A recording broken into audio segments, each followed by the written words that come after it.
Joining us now is Stacey Washington, host of Stacey on the Right, Sirius XM Patriot Radio, and Anton Daniels, YouTuber and content creator. Anton, let's start with you. You just went viral for an exchange that you had with a Kamala supporter. Let's watch. Would you vote for? Yeah. Why? I'm going to just be real honest with this. She's a black woman. Is it only because she's a black woman? Yeah. Do you not see how that's a bad idea? Elaborate. We're in 3 proxy wars.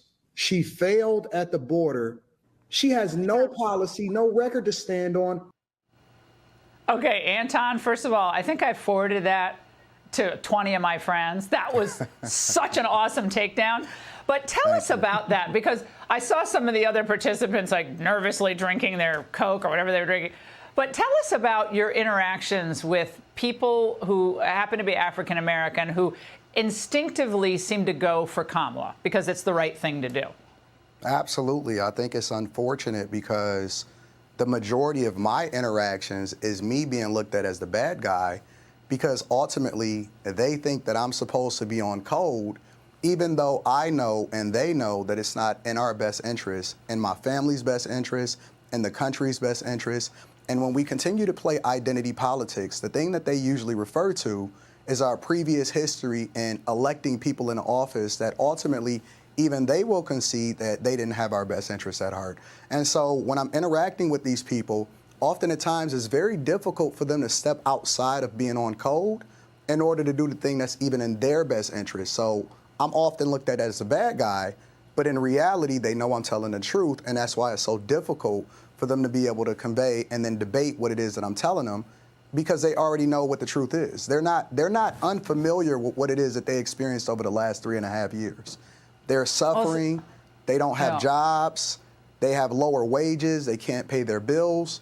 And so when they experience this, but it's very difficult for us as a community to then break away from the popular thing to do because they don't want to be a part of the cool kids club anymore. Well, Stacey, I have to say that seems to sum it up. It's reflexive, and it takes a lot of courage. You know that. Of course, Anton knows that. I clerk for Justice Thomas. I mean, they're still beating him up all these years later.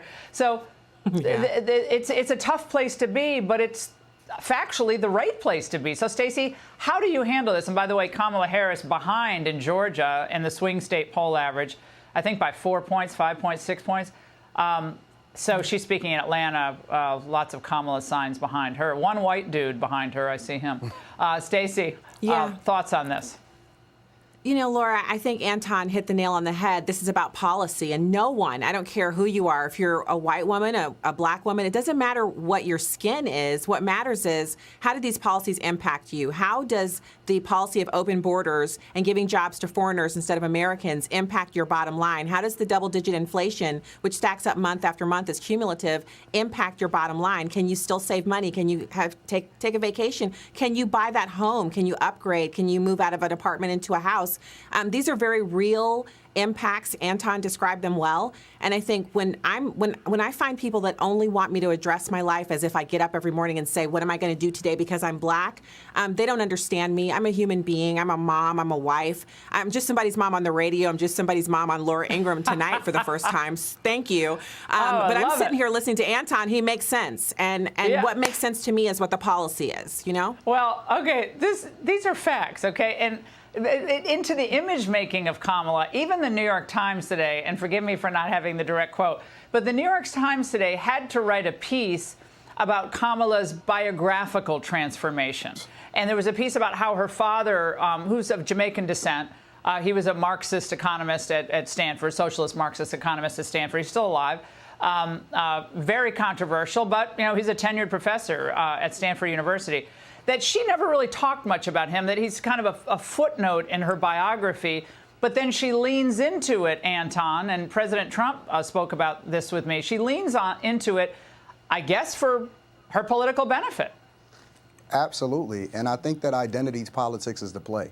When you don't have anything else to lean on, when you spent the majority of the time being absent, and then on top of that, you then advocated for being part of the alphabet community, which I call them, and then you failed at the border to the tune of the estimation of 10 to 15 million migrants coming into this country illegally, what else do you have to stand on? So then you start to lean on the thing that even black people, honestly, when I'm having these conversations, black people don't even consider her a part of the cool kids club, but they have to lean on it in order to have something to even be able to hold on to instead of just saying, hey, listen, Trump is the best candidate. They want to say that I want to be a part of the Democratic Party, so they figure out a way to validate themselves to be a part of this movement, which is not even best for them. It's silly. Stacey, a friend of mine who went to law school with me, just messaged me. We were told from the beginning that they couldn't argue the issues. And they know that Trump is better on the economy, better on defending our interests, better on the border, stopping illegal immigration. He won't drag us into war. So all they do is revert back to the childish games as we saw with the white dudes for Kamala. I mean, how pathetic is that? It's almost like it's I thought actually a conservative must have made that. I thought that whole Zoom was created by a conservative because it was so repulsive, but it was so funny. I think in one of the people speaking, I think a lot of the mail-in ballots were hidden. But it's a very strange. They think that helps them. Yeah, they do. But I think, there are people in America whose incomes are such that these double-digit inflationary impacts don't really mean anything to them. They're insulated from the policy decisions they make in the ballot box. But for most Americans, that's not the case. And even if you are wealthy, if you care about your bottom line, if you're actually very frugal and you pay attention to your money, you don't want to see double-digit inflation. You don't want to see America sending $200 billion to Ukraine. You don't want to see boots on the ground, our own children spilling our blood and treasure abroad for something that we really have no interest in.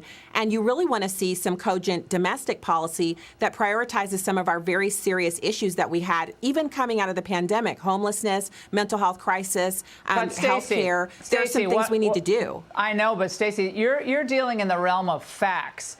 When you actually see interviews, when people are pushed on this who are refusing to think differently, they'll say stuff like, well, but he's not going to be good on equity. Right, Anton? Equity. He's going to disembowel equity. And what I say to folks is, how is equity? How's all the equity of the last 3.5 years worked out for your communities? Illegal immigrants using your schools? It's absolutely horrible. It's absolutely horrible, and it's so funny because, I've been seeing this whole movement, right, where they first leverage sororities and fraternities as far as the Divine Nine to try to include them in order to try to get her to be obviously presidential.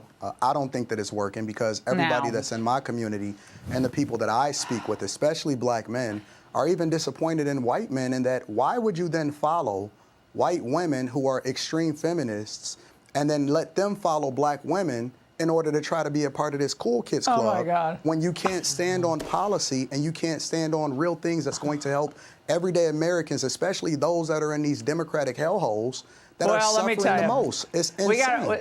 Stacey and Anton, fantastic first appearances.